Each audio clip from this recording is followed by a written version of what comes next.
Hello and welcome to Excalibur. In this video, we will see how to record and use macros. Macros are basically subroutines for a task that you need to do again and again. So these macros can be defined or written and then can be used to perform the task. Let's see how this works. To record a macro, first we have to go to the developer tab, which says record macro. Click on it. When you click on it, a window appears which asks you for a macro name. So you can define a macro name, for example, test. You can also define a certain shortcut key from your keyboard, let's say Control and K. So whenever you press a Control and K, the macro would run automatically. The macro can be stored in the workbook or a new workbook or some other personal macro workbook. So we keep the setting same as this workbook. And here you can write a description for the macro. Let's say we write a test macro.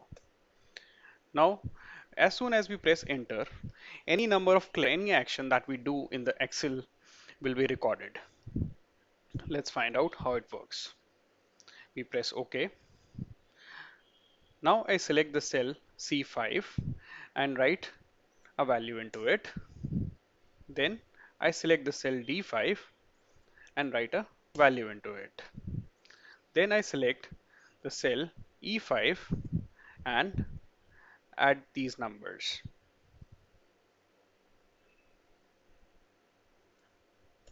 And press the enter key. So it shows me the total of both the numbers. Now I will stop the macro by clicking the stop recording button on the top. The same button is also available on the bottom if you want to press it from the bottom.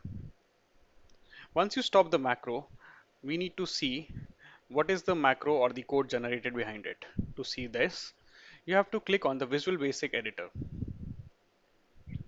When you click on the Visual Basic, this window appears. On the left hand side, it's the project window where you can see all the sheets and the modules where the macros are stored. When you open up this module, module 1 will contain your first recorded macro.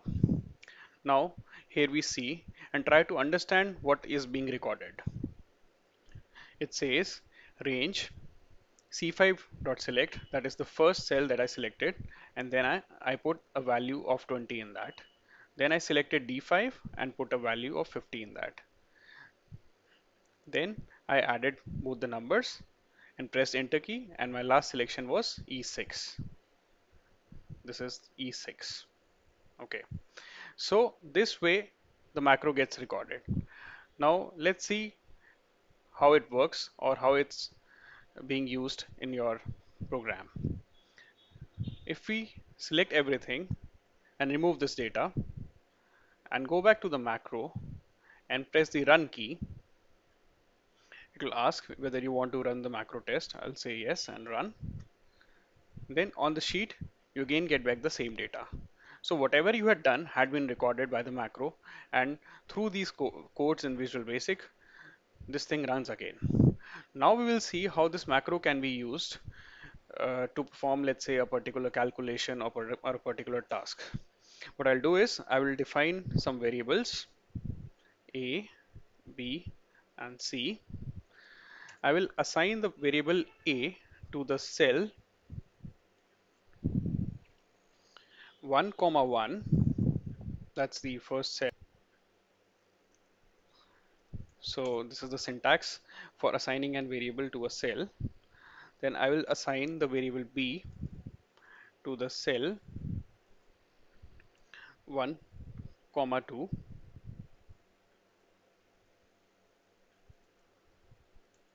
Okay. And then what I'll do is in C5 I will pass the value of A, and D5 I'll pass the value of B.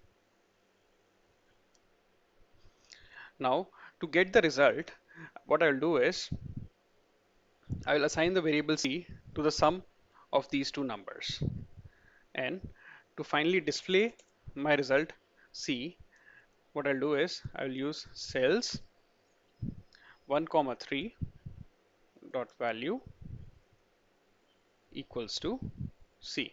So basically, if we see in this sheet, I've assigned cells 1 comma 1, that's A1.